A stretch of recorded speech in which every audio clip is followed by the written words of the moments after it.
Look, we all know that Jahmyr Gibbs is a stud. And if you listen to anything, like one of the things I love doing, I'm just going to admit it, I'm a fantasy football nerd. I love it. I really enjoy it. In pretty much everything that I love fantasy football. And so I'm listening to all types of fantasy football podcasts and all that kind of stuff. We should talk fantasy on this channel more, right?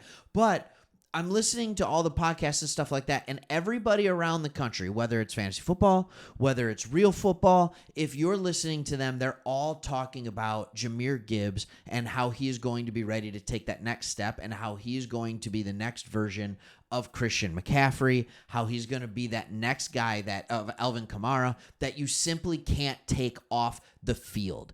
And I think we started to see him become that player. Now, the Detroit Lions are going to be smart. They're not going to sit here and have him run the ball 300 times, right? That's not what they're going to do. They're going to keep that lower. That's why David Montgomery's here.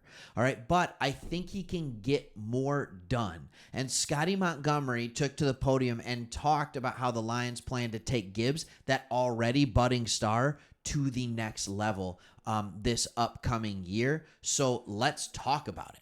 All right. Here's what he had to say. All right. The next step, here we go, is consistency, just like every young player. I think this is interesting. I'll go back to this in just a second. But I think it's very, very interesting when I look at like Jahmyr Gibbs and how he started the year and what that looked like. And I wanted to go to PFF to actually confirm it and get some specific stats on what he was doing with his snap counts and all of that kind of stuff when we look at his attempts and all that kind of stuff.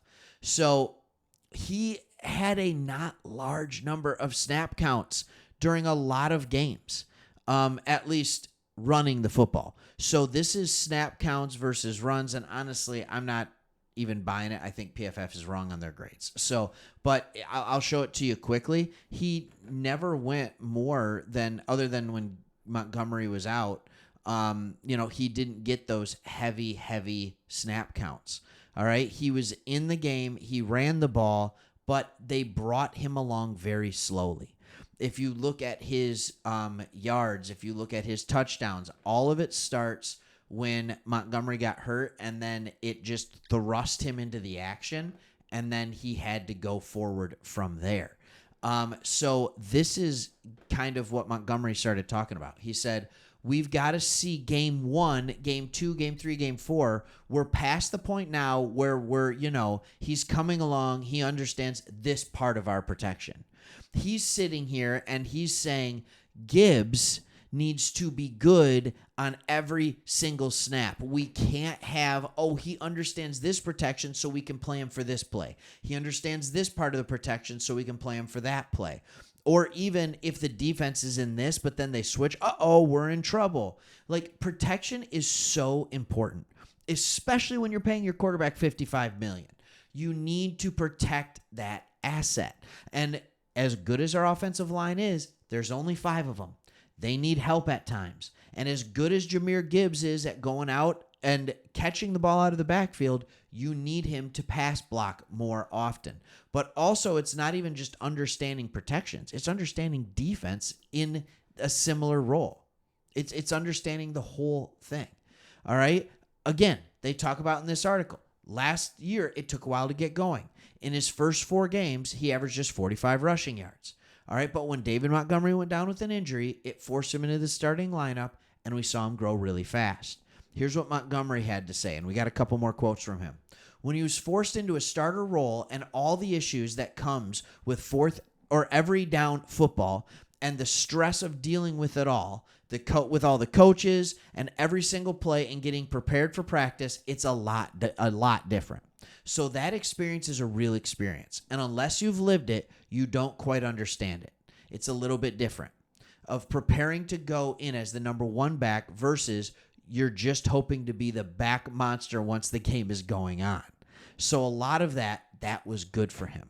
So in other words, he was able to learn, and we saw that learning curve. And by the time we get to the playoffs, by the time we're at the end of the season, we're all like, this dude is legit? And how do you keep him off the field? And that is where I go to what everybody says around the league. They talk about how the Detroit Lions are, everybody in the Lions organization is like, look, we're going to take it slow with Gibbs. We're not going to run him a ton. We're not going to do all this kind of stuff. But here's the problem.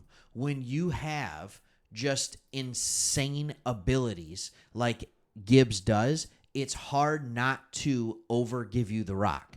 All right, let's look at Christian McCaffrey, for example. Last year, he was tied for second with carries at 272, and he had 67 receptions.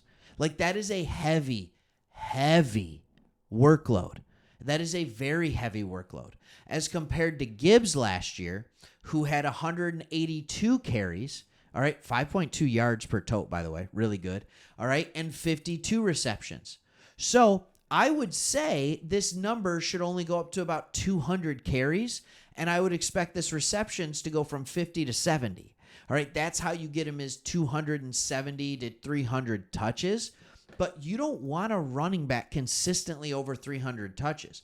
So he needs to be better in what he does while he's on the field rather than just playing him a ton more. You're still paying Montgomery. He is still a valuable asset and a valuable back for you. All right? So, again, all of this talk is from a passing game standpoint. This is everything Montgomery talked about. And that means that Gibbs, they feel comfortable with how he is viewing his vision, what he does as a running back. He said now what we need him to do from a passing game standpoint is to go to the next level. All right? He said, I know I'm talking Coach Montgomery, I'm talking running back Montgomery. I'm sorry that I'm just saying Montgomery. This is, of course, the coach.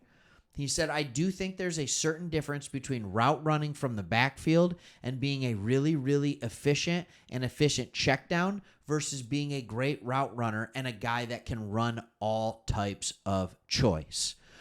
We know we've seen him do those things, but now can you go into the slot a little bit more down the field? Some intermediate stuff. Can we continue to grow him there? And that's what we're trying to do. So here at the 7-minute mark of this video, we're finally going to see where the biggest difference is, which is they want to use him as a receiving weapon, not just a check down back. And if you look at him against a guy that is that weapon, you can see the difference in numbers. All right, 69 targets, 52 receptions. All right, that's okay. It's not great. 5 drops, 316 yards. When you look at him against Christian McCaffrey, 79 targets, 67 receptions, much higher completion percentage, much higher in yards at 564, much higher in touchdowns at 7 to Gibbs' 1, and only 1 drop. The hope is that Gibbs can turn it. I'm not saying he's going to turn into what McCaffrey is, because McCaffrey is the best receiving back we've ever seen. I mean, play football, like, period. It's that simple. But do I expect him to be more like Alvin Kamara? Yeah, that's what I expect. By the way, Alvin Kamara had 75 receptions last year. He still runs a lot of the check down stuff. He only turned that into 466 yards. But that is what and he's already a better runner than Alvin Kamara ever has been. So really exciting to look at. All right. Thanks for watching. Hope you enjoyed it. Couple videos for you today. See you on the next one.